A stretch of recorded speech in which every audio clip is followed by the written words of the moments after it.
Good morning. আজকে clean up দিয়ে আমার দিনটা শুরু হচ্ছে। তো এখানে গরম জল আর চিয়া সিড দেওয়া, আর চিয়া সিডটা আমি একদিন রাতে ভিজিয়ে রাখি। আমি এই জাস্ট সব ক্লিন করে স্নান করতে যাব, চলে যাই। অনেক দেরি হয়ে গেছে, শরীরটা খারাপ ছিল বলে দেরি করে গেছে। একটা ইম্পর্টেন্ট কাজ আছে, কাজটা কমপ্লিট করে নেবো। কাজটা কমপ্লিট করে আমি বাড়ি চলে আসবো। বাড়ি থেকে তাকে জিনিসগুলো দিয়ে যাবো। এই যে আমার ব্রেকফাস্ট, মানে এত সুন্দর সাজিয়ে, মানে বছরে কয়েকবারই দেখতে পাবো আমি ব্রেকফাস্ট খাই।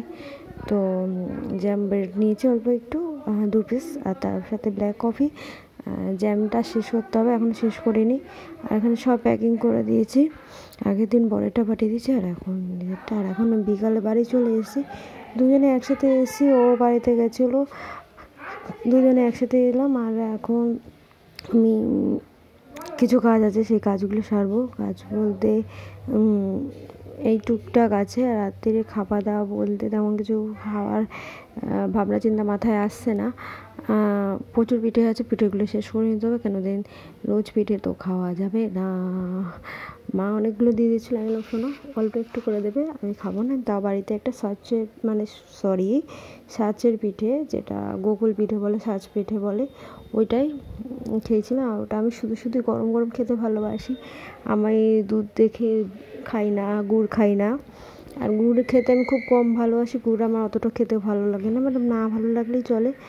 আর এই একটা ক্লিপ কিনেছি, আর আমার কাজ কমপ্লিট হয়ে গেছে। সেটা হলো আমার আধার কার্ডের প্রবলেম বলতে, অর্ডার করে দেখাচ্ছিলো, আমি একটা কাজে বসেছিলাম ইম্পর্টেন্ট, সেটা পেন্ডিং পড়ে আছে 1.5 মাস ধরে। কেন এটা আধার কার্ডটা চলেও এসেছিলো, অনেক দিন হয়েছে, তাড়াতাড়ি প্রিন্ট করবে এসে আমি আবার এটা দিয়েই কাজ চালিয়ে নিতে পারবো। কিন্তু আমি ওইটা ছোটো কার্ডের জন্য আবার অ্যাপ্লাই করে দিয়েছি, চলে যাবে বাড়িতে, আমার বাড়িতে। এই যে কিছু আছে, আর বাকিটা এখন সাজাবো গুছাবো। কারণ বাড়ি থেকে তো নিয়ে এসেছি 2টো বিস্কিট, খাবো না বললাম, তাও বললো নিয়ে নিতে, তাই 2টোই নিয়ে নিলাম। আর এদিকে সাজের পিঠে 2টো নিয়ে এসেছি, একটা পরের জন্য, একটা আমার জন্য। ওটা নারকেলের পিঠে, মানে নারকেলের পাটিসাপটা 2টো, বলছি সব অল্প করে দেবে। আর ওগুলো হলো ক্ষীরের পাটিসাপটা, দেখলো সাদা সাদা দেখতে, দেখছো, ওগুলো ক্ষীরের পাটিসাপটা। আমি এখন 2-1টা খাবো, আর বাকিগুলো রাখা থাকবে, বর আসবে, ও খাবে। এই যে মিষ্টিতে কিশমিশটা উঠিয়ে নিলাম, আর 2টো পাটিসাপটা নিয়ে নিলাম। মিষ্টিতে আমি অ্যাকচুয়ালি না কিশমিশ খেতে একটু পছন্দ করি না, আঙুর খাই, কিশমিশ খেতে পছন্দ করি না। আমি এদিকে বাদামের সব ভ্যারাইটিস খেতে আবার ভালোবাসি।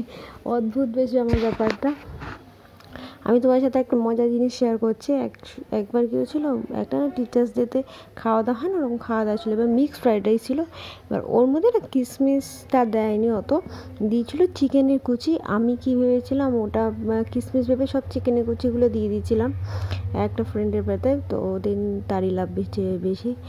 আর পরে আমি বুঝতে পারি ওটা চিকেনের কুচি। আর দেন আমাকে পরে বেশি অল্প একটু দিয়েও দিয়েছিলো, কারণ আমি তো খাইনি। আর সবচেয়ে বড়ো কথা, আমি যতটা আগে তো বাইরে খেতেই পারতাম না, বাট এখন টুকটাক করে খেতে খেতে অভ্যেস হয়ে গেছে। নর্মালি আমি খেয়ে নিই, আর একটু কম করে খাওয়া দাওয়ার নিয়ে অর্ডার করে নেওয়া হয়, কারণ খাবার নষ্ট করলে তো আমারই যাবে। আর বেসিক্যালি এখন নষ্ট হওয়ার থেকে বেশি থাকে, এক্সট্রা করে রাখা হয়ে যায় প্লেটে, যে আপনারা রাখুন, আমরা সার্ভ করে নেবো, আপনারা সার্ভ করে দিন। দেন ওই বাকি যেটা পুরো থাকে সেটা নিয়ে চলে আসি বাড়িতে। তো এদিকে এনার্জিটা একটু লো আছে, কিন্তু কী করে টুকটুক করে খাওয়া দাওয়া করি আর কাজ করার। মায়ের হাতে পিঠে ভালো না লাগার কী আছে। ওদিকে পুলিও দিয়েছে, 2টো দিতে বলেছি, 4-4টে দিয়েছে। আমি তো খাবো একটা, বরের চাইবেতে। আর আমি ওই মানুষটার হাতেই পুলিটা খাই, শুধু পুলির উপরটা তুলে খেয়ে নিই, আর খাই না। আর সবচেয়ে বড়ো কথা, এবার না আমার খুব মুখ পুলি না সামথিং, ওই যে ভাজা পুলিটা, ওটা বানানোর ইচ্ছা ছিল। বিশ্বাস করে আমি তো জানি না কী করে করতে হয়। একদিন দেখে শুনে তারপর ভাবছি একদিন বানিয়ে খেয়ে ট্রাই করে দেখবো কেমন হয়।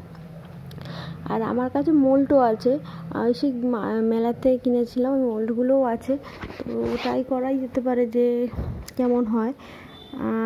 সবচেয়ে মজার হতো মায়ের সাথে বসে বসে টুকটুক করে বানাতাম। আর এখন যেহেতু বাড়িতেই আমি করি, যেমন বললাম না, 1 বছর আমি বিয়ের 1ম বছর আমি হয়তো ঘরের সবার জন্য করেছিলাম, একটু অন্যরকম। তারপরের বছর থেকে আমি ঠাকুরকে দিয়ে যা বানাই, ঠাকুর খায়, দেন আমি খাবো।